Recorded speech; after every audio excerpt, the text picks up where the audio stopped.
मैं हरेंद्र सिंह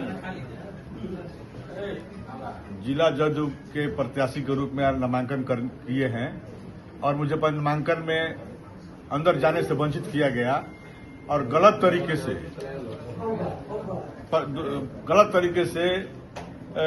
प्रत्याशी को निर्वाचित पदाधिकारी के द्वारा घोषित कर दिया गया कि निर्विरोध चुनाव हो गया।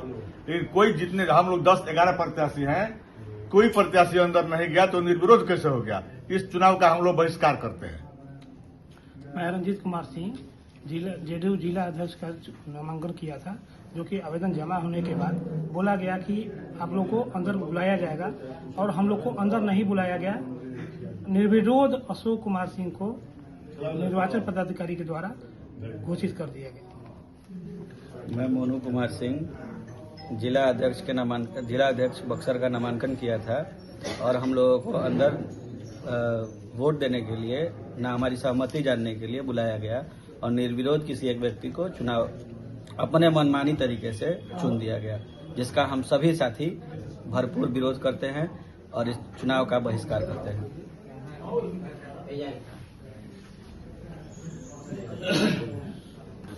मैं राघवेंद्र सिंह, आज 1 मार्च को जनता दल यूनाइटेड का चुनाव का दिन रखा हुआ था।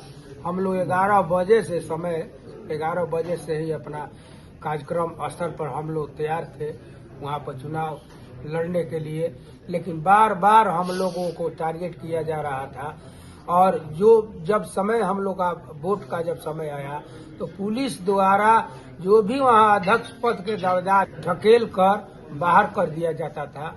इसलिए अंत में हम लोग को सड़क जाम, हम लोग को धरना पर बैठना पड़ा और हम लोग चुनाव गलत तरीका से, जबरदस्ती तरीका से करा रहे थे। हम विरोध करते हैं और हम चुनाव रद्द कराने की मांग करते हैं। मैं विनोद कुमार विमल, मैं जनता दल यूनाइटेड बक्सर जिला के अध्यक्ष पद का उम्मीदवार था। मेरा आवेदन क्रम संख्या 8 है और मैं नामांकन पत्र दिया पर्यवेक्षक और डीआरओ महोदय को, जो उन लोगों ने कहा कि आप लोगों को अंदर बुलाया जाएगा, तब तक आप लोग इंतजार कीजिए। हम लोग इंतजार कर रहे थे, बार बार फोन भी कर रहे थे। 2 घंटे जब समय बीता तो हम लोगों ने फोन करना शुरू किया।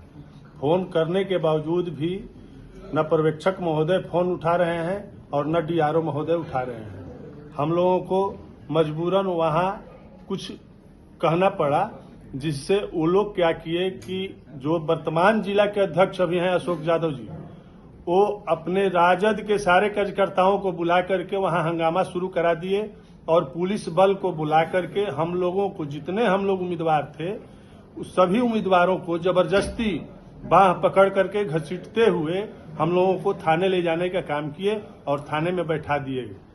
उसके बाद हम लोगों को वहां से जब हम लोग अपने बात करके आए तो फिर हम लोग पर्यवेक्षक और डीआरओ महोदय को फोन लगा रहे हैं, लेकिन कोई फोन उठाने का नाम नहीं ले रहा है। बोले थे कि 2 बजे सबको अंदर बुलाया जाएगा, लेकिन किसी उम्मीदवार को अंदर नहीं बुलाया गया।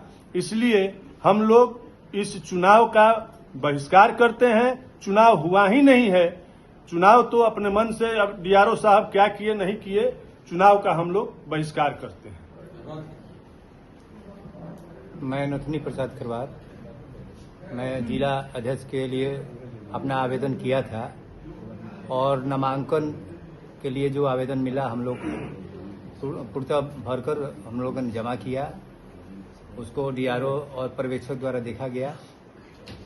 उसके बाद हमारे 4 नंबर पर क्रमांक था, 4 पर था मेरा आवेदन। लेकिन जो कहा गया कि आप लोग को बुलाया जाएगा, आपके प्रस्तावक के माध्यम से आप लोग आ सकते हैं, लेकिन ऐसा कुछ नहीं हुआ। अंदर में और बाहर में कुछ दबाव बना के, हम लोग के समर्थक पर दबाव बना के और हाथ उठवाने का काम किया गया और हम लोग रहते तो निश्चित रूप से जो हमारे समर्थक थे निर्वेद वोटिंग करने का काम करते। लेकिन वो गलत हुआ है। जब हमारे 11 सदस्यों ने नामांकन किया, उनको अशोक जी को लेकर 11 लोगों ने नामांकन किया, तो फिर यहाँ पर सर्वसम्मति की बात कहाँ? जब हम लोग भी सहमत हो जाते, हम लोग भी पार्टी हित में अगर कहते कि नहीं चलिए भाई इनके पास वोट ज्यादा है हम लोग मान जाते हैं, तो अब ऐसा बात होता है। सर्वसम्मति तभी ही कहा जाता है। ये कोई सर्वसम्मति नहीं है, ये तो मनमानी है और डीआरओ द्वारा मनमानी किया गया है। यही नहीं, डेलीगेट में भी हेराफेरी किया गया है। डेलीगेट का जो मनोनयन हुआ वो कैसे होता है, जो अध्यक्ष रहते हैं उनके माध्यम से, उनके तरीका से होता है, तो वो सब सारा गड़बड़ी हुआ है। लोकतंत्र में भी राजतंत्र जैसी व्यवस्था है और कमजोर वर्ग, अभी जो वहां बाहर का रवैया था, तो कमजोर वर्ग, हम लोग तो आदिवासी वर्ग से आते हैं, हम लोग का इसी तरह संख्या कम है, और लेकिन फिर भी हमने सदस्यता, हमारे समाज ने सदस्यता जो किया था, हम 1% नहीं किए थे, हम देख लीजिए 10% किए हैं, लेकिन हमारा डेलीगेट नहीं रहा उस रूप में। तो यहाँ पर जब हमारे नेता नीतीश कुमार की सोच है कि सभी वर्गों का न्याय के साथ विकास करते हैं, सभी वर्गों को संगठन और सरकार में हिस्सेदारी भागीदारी देने का काम करते हैं, लेकिन ये जो चुनाव हुआ है डीआरओ द्वारा जो किया गया है, ये पक्षपातीय नीति है। मैं इसका घोर खंडन करता हूँ। पर्यवेक्षक द्वारा कुछ विरोधाभास किया गया, लेकिन लगता है कि पर्यवेक्षक महोदय पर भी कहीं ना कहीं दबाव बनाया गया, जो कि पर्यवेक्षक महोदय हमको लगता है कि उस प्रक्रिया से सहमत नहीं थे, वोटिंग कराने के लिए सहमत नहीं थे, इसलिए कि उन्होंने देखा कि पार्टी जो है, पार्टी मजबूत होता है जब सर्वसम्मति से कोई काम होता है। जब 11 नामांकन हो गया तो सर्वसम्मति का प्रश्न कहाँ उठता है? तो वे पक्ष में नहीं थे, वो चाहते थे कि ये मामला जाए, राष्ट्रीय अध्यक्ष तक मामला जाए, राज्य निर्वाचन पदाधिकारी तक जाए, केंद्रीय निर्वाचन पदाधिकारी तक जाए, और वहां से जो निर्णय होगा वो मान्य होगा, पार्टी हित में होगा। तो हम लोग नेता नीतीश कुमार के सिपाही हैं। नीतीश कुमार जिंदाबाद, जनता दल जिंदाबाद। शर्मा आज दिनांक 1/3 को प्रदेश के द्वारा निर्धारित समयानुसार चुनाव होना था। पार्टी का एक गाइडलाइन था, उसमें समय भी निर्धारित था कि कब से कब आपको क्या करना है। 11 बजे हम लोगों को काफी दबाव के बाद नामांकन पत्र दिया गया। नामांकन पत्र दाखिल करने के बाद हम लोगों को ये बताया गया, वो भी डेलीगेट को अंदर बुला लिया गया और प्रत्याशी सारे लोग गेट के बाहर ही रोक दिए गए।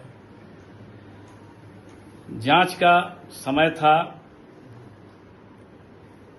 12:30 से 1 बजे तक। जांच के बाद घोषणा करना था कि किन किन लोगों का नामांकन जो है वैध पाया गया, कौन अवैध है।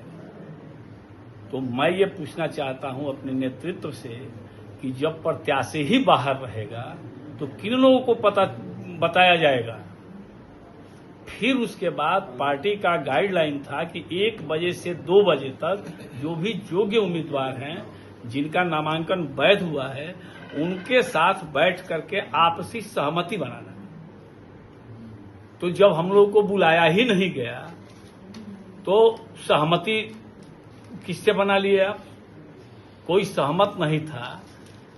फिर मत विभाजन की बात थी, लेकिन हम लोग पार्टी नेतृत्व को मानते हैं।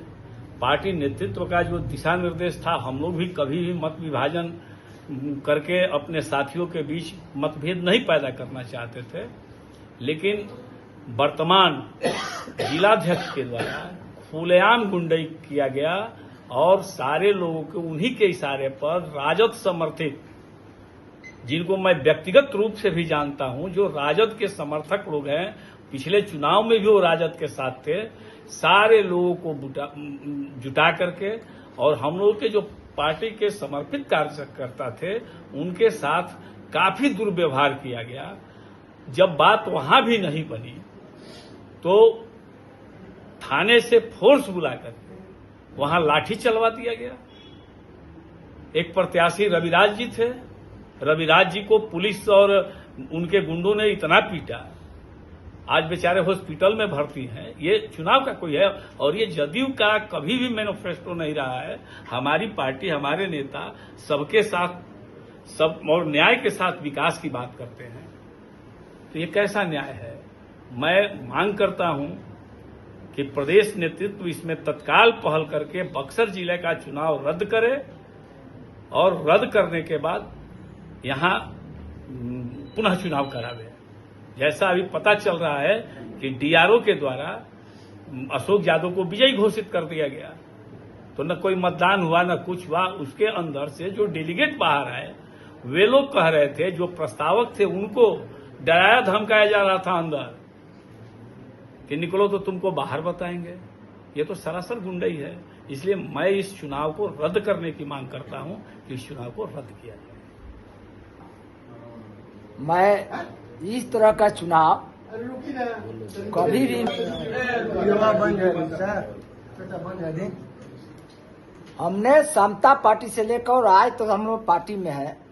हमने पहले भी 3 मरतबे जिला के महासचिव रह चुके हैं, 3 मरतबे प्रखंड के अध्यक्ष रह चुके हैं, लेकिन हमने तो कभी इस तरह का चुनाव नहीं देखा। हमने ये दूसरा तीसरा बार हमने जिला अध्यक्ष के लिए भी चुनाव नॉमिनेशन किए थे। जो भी पर्यवेक्षक और निर्वाचन पदाधिकारी रहते थे, अगर 1 से 2 या 3 या 4 नॉमिनेशन जब होता था तो उम्मीदवार को बुलाकर एक साथ बैठते थे और बोलते थे कि आप लोग आपस में सहमत बनाकर एक आदमी का आप लोग चुन लीजिए। अगर उसमें सहमति नहीं होता था उसके बाद में वो बोलते थे कि अगर आप लोग चुनाव कराना चाहते हैं तो भाई कैसे कराइएगा, हाथ उठाकर होगा या वोटिंग से। तो जिसका जिस तरह का भागीदारी होता है, जिसे मान के 5 आदमी में 5 में से 3 उम्मीदवार कहता है कि गुप्त मतदान होना चाहिए तो गुप्त मतदान होता है। और उसके बाद मान लिया कि एक आदमी को माने निर्विरोध या मान लिया कि उसको घोषणा कर देना, ये तो बहुत अशोभनीय बात है। वहां पर हम लोग खड़े थे, नॉमिनेशन का फार्म हम लोग को मिला, मिलने के बाद हम लोग नॉमिनेशन का फार्म लेकर भरे, जबकि जिला निर्वाचन पदाधिकारी और पर्यवेक्षक वहीं पर प्रस्तावों को अपना साथ में जो उम्मीदवार भरता है पर्चा, उसी समय वो लोग को बुलाते हैं और बुलाने के बाद में उनका हस्ताक्षर होता है। लेकिन उस तरह का नहीं किया गया, प्रस्तावों को अंदर कर दिया गया और कैंडिडेट को बाहर कर दिया गया। और 3 घंटा के बाद बोल रहे हैं ये लोग आकर अपने प्रस्तावों को बुलाइए। अगर जेल में बंद कर दीजिएगा, हमारे आदमी को थाना में बंद कर दीजिएगा और बुलाइएगा बुलाइए, तो हमारे तो जो भी हम लोग का प्रस्तावक जो भी लोग थे वो लोग तो अंदर थे और हम लोग को बाहर में थे। हम लोग ने सभी लोग मिलकर कहे कि जो भी पर्यवेक्षक और निर्वाचन पदाधिकारी है कम से कम हम लोग को बताएं आखिर हम लोग को आवेदन स्वीकृत हुआ है या अस्वीकृत हुआ है। उसके बाद में एकदम नहीं बोला है बाहर, अंदर से बाहर। उसके बाद में 3 घंटे के बाद समर्थक जो हो रहे हैं, इस तरह का जो भी चुनाव हुआ है, जो भी संतोष चौधरी अपने मनमाने ढंग से अशोक यादव जी को घोषणा किए हैं कि जिला अध्यक्ष, ये इनको हम माने घोषणा करते हैं, ये तो कतई पार्टी हित का काम नहीं हुआ। अब रह गई बात, वहां पर अशोक यादव सेम हम लोग वहीं पर गेट पर थे, वो खुद अपने आदमी को इशारा करके अपने हाथ से मारपीट करने के लिए उतारू हो गए वहां पर। उसके बाद में पुलिस जो भी था, पुलिस को ऐसे किए, उसके बाद में सभी पुलिस हम लोगों के विपक्षी जो भी लोग थे उन पर एकदम टूट कर पड़ गया। टूट के पड़ने के बाद में इसमें हमारे 2-3 उम्मीदवार थे, वो लोग भी माने घायल हो गए। पुलिस पूरा तड़िया लिया, उसका आदमी तड़िया लिया। इस तरह का हम तो समता पार्टी से लेकर राय तक सिर्फ पार्टी में बने हुए, कभी इस तरह का हम चुनाव नहीं देखे। अशोक यादव के भी बेरी हम प्रखंड अध्यक्ष थे, चाहे उनका खिलाफ में 2-2 बार जिला अध्यक्ष का चुनाव लड़े, लेकिन हमने तो कभी इस तरह का नहीं देखा गुंडाई। इसलिए हम चाहेंगे कि पुनः इसको निरस्त कर दोबारा चुनाव कराया जाए और जो भी कैंडिडेट रहेगा उनके अनुसार कहने का मतलब है कि जिसका जिस तरह का सहमति बनेगा उनके अनुसार चुनाव कराइए। प्रखंड में वही हुआ, हमारा ही डुमराव विधानसभा में डुमराव के जो माननीय हम लोग के विधायक थे, हम लोग को संतोष चौधरी वोटर लिस्ट नहीं दिए, जबकि हम 18 तारीख से मांग रहे थे।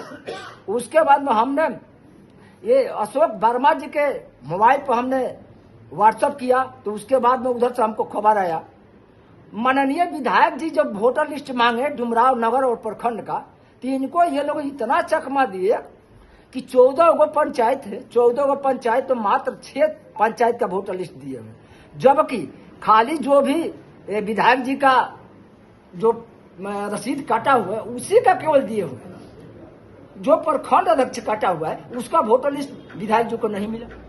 उसके बाद में हमारा नाम था, उस पर व्हाइटर लगा दिया गया इस तरह का हमने तो कभी समता पार्टी से लेकर आज तक से इतना मन माना नहीं देखा।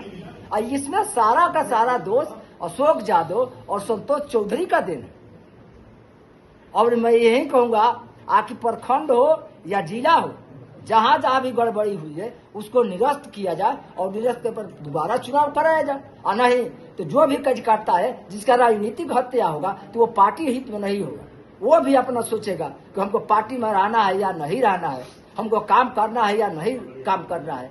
तो पार्टी हित में नहीं, वो पार्टी हित में वही होगा, पुनः उसको निरस्त कर दोबारा चुनाव कराया जाए या फिर ऊपर के नेतृत्व से ही किसी को जिला अध्यक्ष बनाया जाए। मैं इन्हीं सब बातों के साथ मैं अपना बात समाप्त करता हूं। जय नीतीश कुमार, जय जनता।